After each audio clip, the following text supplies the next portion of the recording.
That is the theme song for our convention, the CSL convention worldwide that's coming up in March.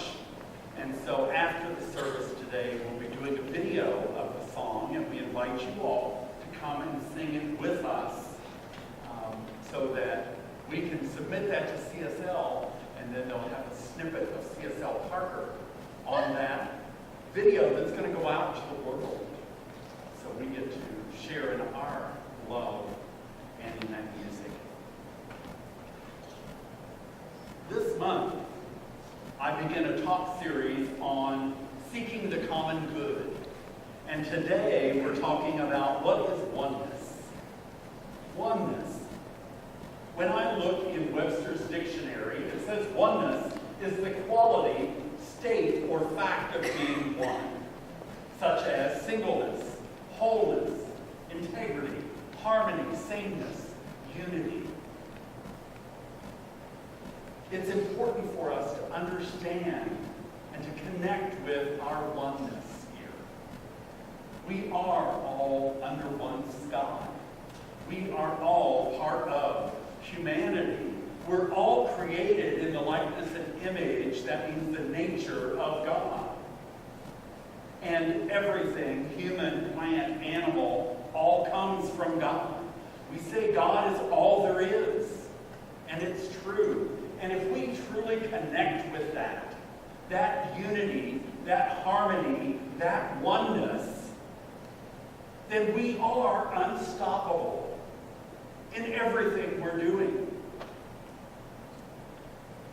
Okay, so now you can know why you got the playing card when you came in. If you'll take your playing card out, or if you'll run onto the stage and get your playing card.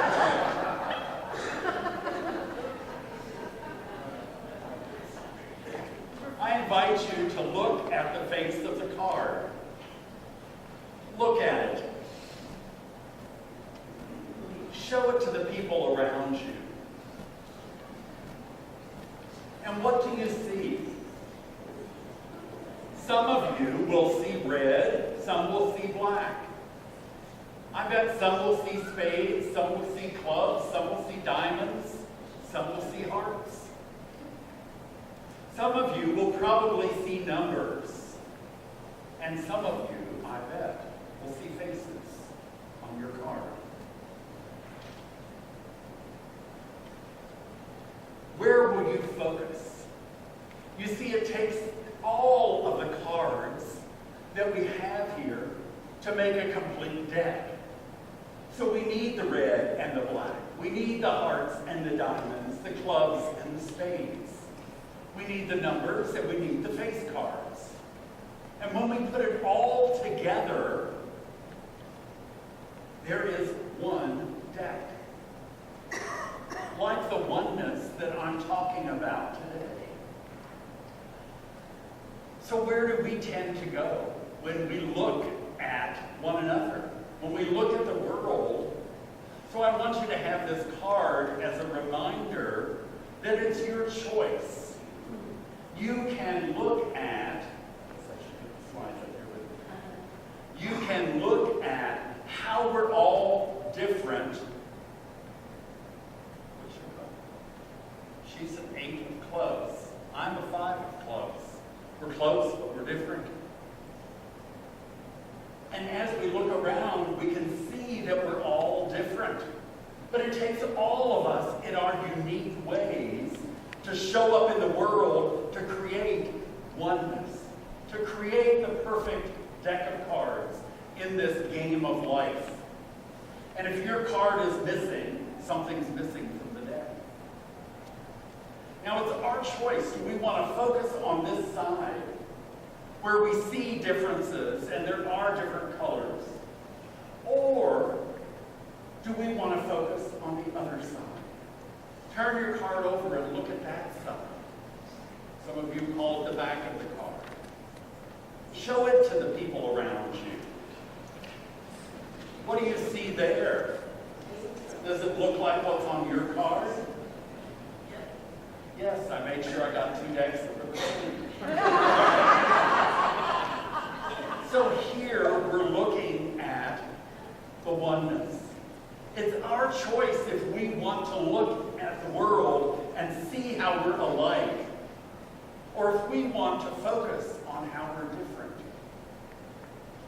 It's strictly our choice. But if we're looking at the power of being connected, the oneness would be a good thing for us to connect to. And it's our choice which we will look at. We are more alike than we are different. So when we look at ourselves as humankind here, we, for the most part, will have 2 eyes, 2 ears, 1 mouth, 2 arms, 2 legs, 1 stomach, 1 heart.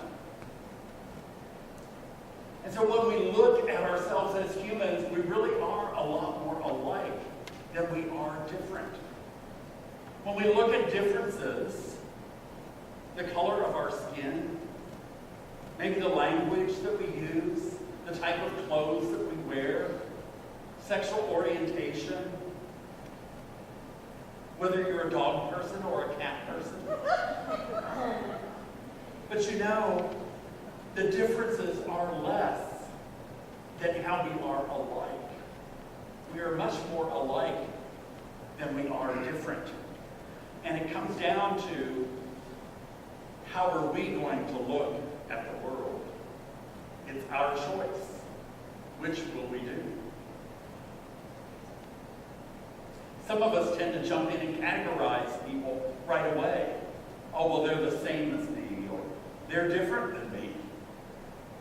And then we judge that as good or bad. Because, of course, we're good, right? So if it's different, then we're probably saying that's not right or bad. But that's strictly a judgment, and we don't need to judge by appearances. Jesus was led into his understanding of oneness. In our textbook, on page 76, it says, "This is the perception that Buddha, Jesus, and other great spiritual leaders had." And that was part of the reading that Phil just did for us today. It goes on to say, they understood that the universe has to be one in order to be all, to be at all. So if you're going to have this big universe, everything in it is connected. And if something happens to one person, it happens to all people. There is an effect. Some of you know about the butterfly effect. And when the butterfly flaps its wings, the air current that causes can affect something on the other side of the globe. We are all under one sky. We are all connected here. Do we choose to look at that? Or do we want to turn a blind eye to that? Ernest goes on to say, Jesus saw it. He's talking about the oneness here.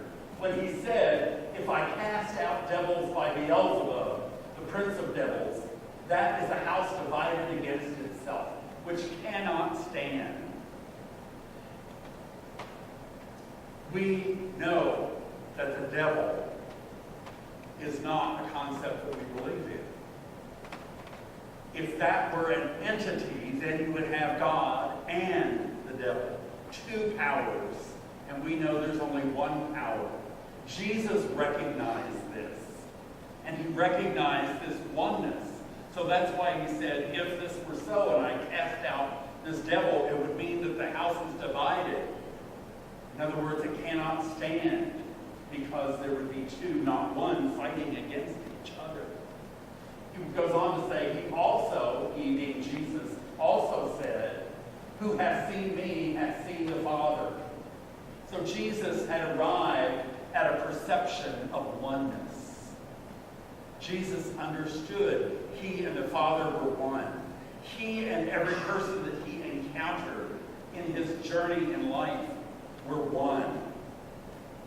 This led him and it can lead us to an attitude and an openness of compassion. When we recognize our oneness here, then we can move into compassion for others because we recognize that they are wanting, needing the same thing that we want and need. How are we going to look at the world and the people around us? As different or as the same? Do we recognize our oneness? Do we stand in that? And do we support all people at all times because of the spiritual principle of oneness? Ernest Holmes says on 261, "My whole inner being is conscious of its unity with God, of its oneness with Spirit." My whole inner being. You see, when we look within ourselves, we see that we really are all alike. We are all made in that likeness and image of the nature of God.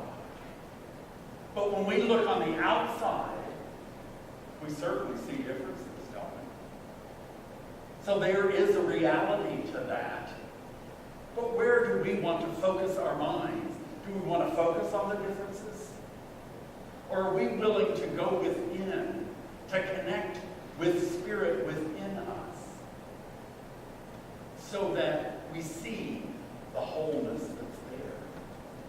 We see the oneness that we have with all people.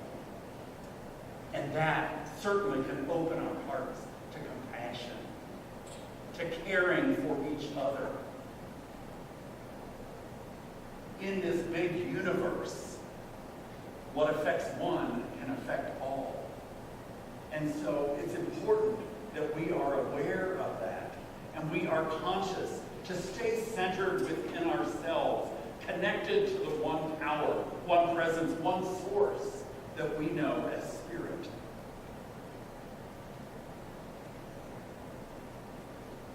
There's only one thing going on in the world, in all of our life, and that is the life of God.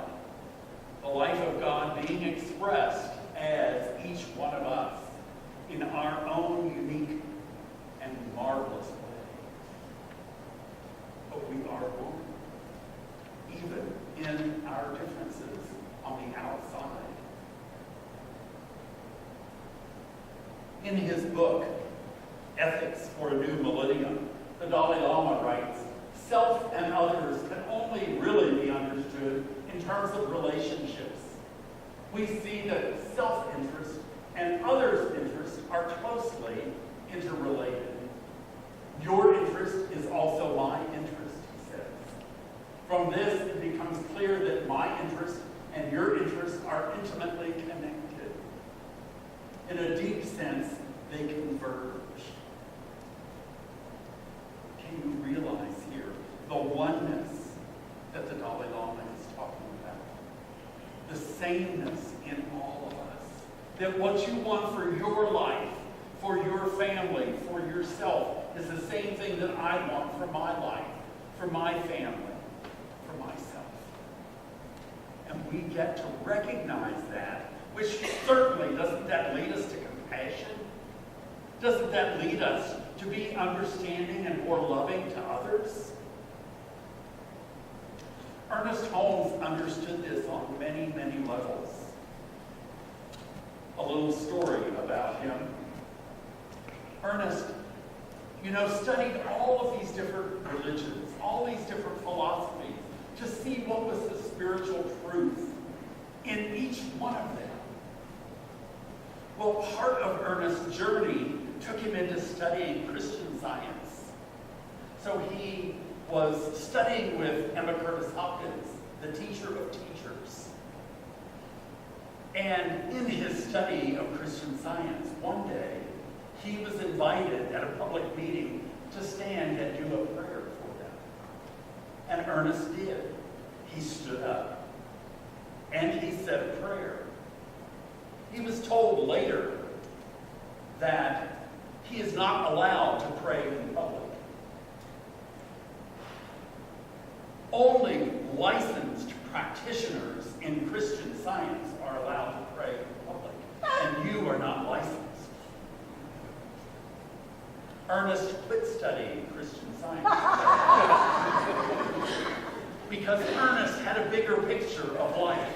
He had a more inclusive view of humanity. And he knew that what affected one affected all. And he wasn't going to be part of a philosophy that was going to limit him.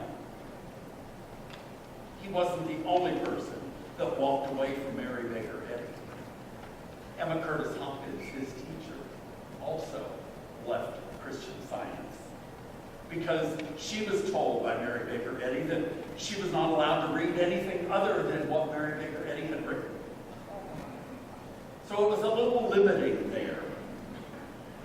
My point is that Ernest saw the unity, the oneness in all people, and he was not going to let somebody else stop him from recognizing that under one sky we all live.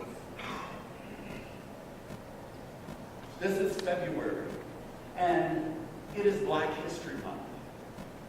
So I got an interesting email that had a number of different videos, and I'll share throughout the month a few things with you from this education and information. I know that the civil rights movement affected all of us in some way. Some of us are aware of it, and some of us aren't.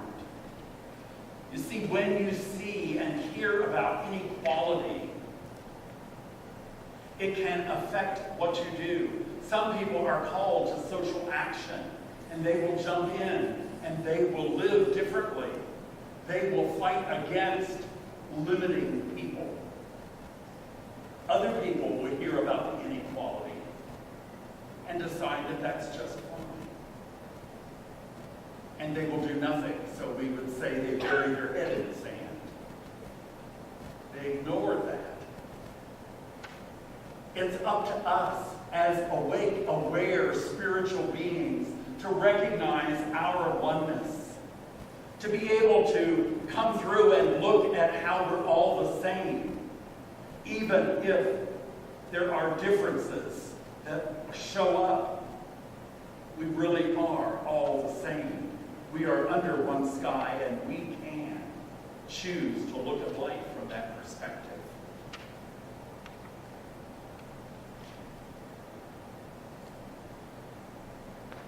So I want to share with you that Ernest Holmes had a minister, the first black minister in the Science of Mind movement. His name was Dr. J. Arthur Twine, and he founded the East Side Church of Religious Science in Los Angeles. He founded this in his living room. The church quickly grew in numbers, and they needed to buy their own building here. So they bought their building, they continued their services, they continued to grow. As an aside, Dr. Twine had many family members who became practitioners and ministers. And the lady here on the left is Reverend Stacy Hilton. And Reverend Stacy is a co-minister of the CSL in Las Vegas today. She's also part of our leadership council in CSL, and she is the great-granddaughter of Dr. Arthur Twine, who I'm talking about. So back to the story. Dr. Twine's congregation is growing. It's thriving. It was a multiracial congregation. Now, he started this in 1932. They were growing and growing. In 1948, someone at the Science of Mind magazine decided that they needed to make a change because they listed at the time all of the different centers throughout the world in the magazine. And they listed them in alphabetical order. Well, this one particular month, the magazine came out. third church of religious science, as it was called at the time, because it was the third church that Ernest Holmes ordained and chartered within the religious science movement. So this was at the beginning of the movement here. Third church of religious science was moved to the bottom of the list in the magazine. And it was given the label Colored Church. Ernest Holmes was not going to accept this. He was not happy with someone making that change. And his heart of compassion opened up. He went to Los Angeles. He went to the Third Church of Religious Science. And he stood and he looked at the people and he spoke to them. And this is what he said. I have been told that too many non-Caucasians attend these lectures. True, there are Caucasians and non-Caucasians in this congregation. But this we must affirm. We are all children of the one living God. One God that permeates all without exception. Do you hear that? We are all children of one living God. One God that permeates all without exception. One intelligence that governs all. And most important, get this, every man and woman who abides in the universe is a significant entity in the one universal consciousness. Our doors will forever be open to all. Whoever you are, be proud. You are a divine idea in the mind of God.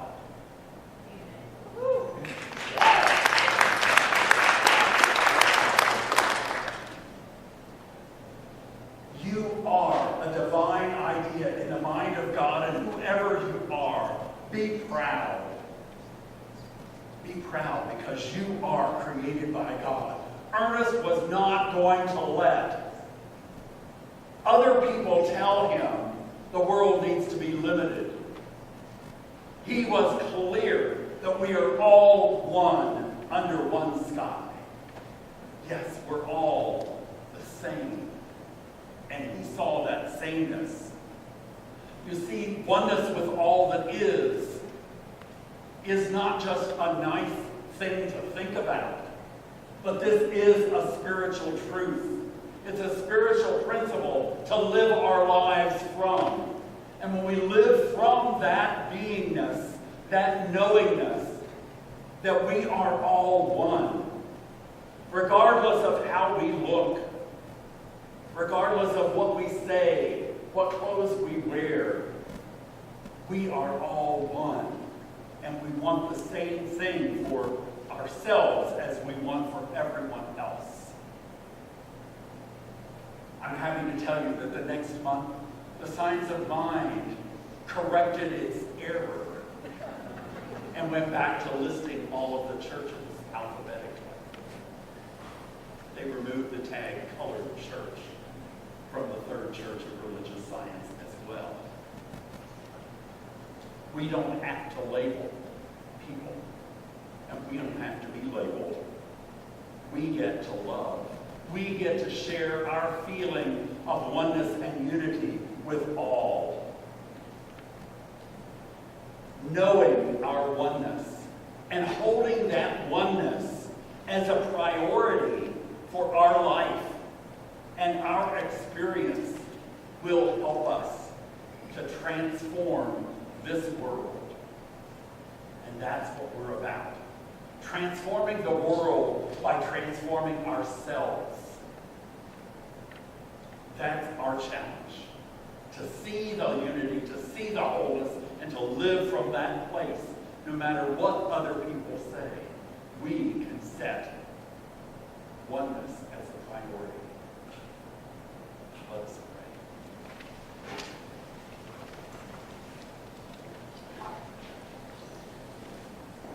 I know that as we hear this example of Ernest Holmes, as we consider our lives, we can make the decision to live from that place of oneness, that knowing that we are each and every one more alike than we are different. We can allow the space for people to have their unique expressions of God. And we can make sure that seeing that love, that sameness, that unity, that harmony within all life honors the spirit that we are made from, which gives us the heart of compassion for all, which opens us up to a transforming of this world from differences and separation to a unity and a love and a oneness.